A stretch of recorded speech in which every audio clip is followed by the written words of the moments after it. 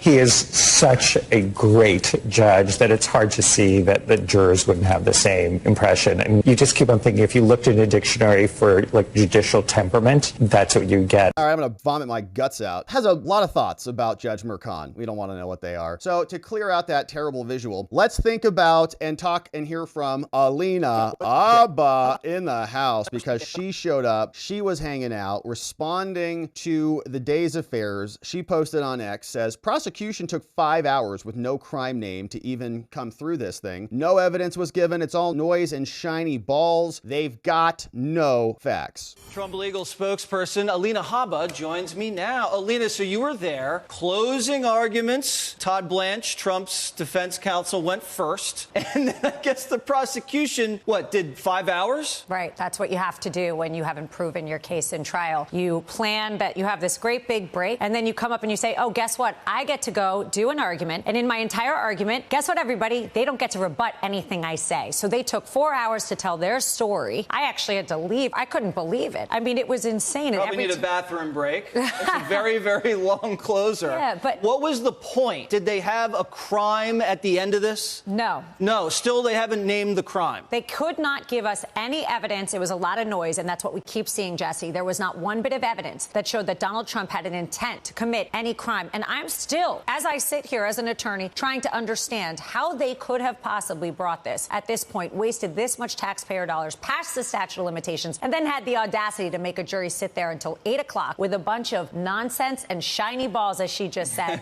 because that's all they've got. They've got no facts. It's unbelievable. I mean, you've seen it, and the way that the visceral reaction that this judge had when we had our one witness come up and he threw the press out, that kind of anger, that kind of TDS, frankly, we saw it with De Niro today. But that is what we're challenged with. We're dealing with people that are either going to believe a story. It was like sitting in make-believe land with the prosecution today, or you're going to listen to the facts. And the facts took us an hour and a half to break down. There were none. And you've got a person that is a complete liar that you're relying on. It was pretty simple for us. It took them a very long time to try and bob, weave, and make up stories. All right, Alina, Habba in the house. They've got no facts. And the jury, I think, is having a hard time with this, too. They're also wanting to learn more. They are thinking about it. They've got questions, and that's good news. Last thing we wanted was a quick and dirty guilty verdict, but they're digging into it. And as we continue to cover this, we hope you join us as we do. If you like this video, the next video in our next segment is about Judge Juan Mercan absolutely getting blasted by Congress. We'll see you over there on that one.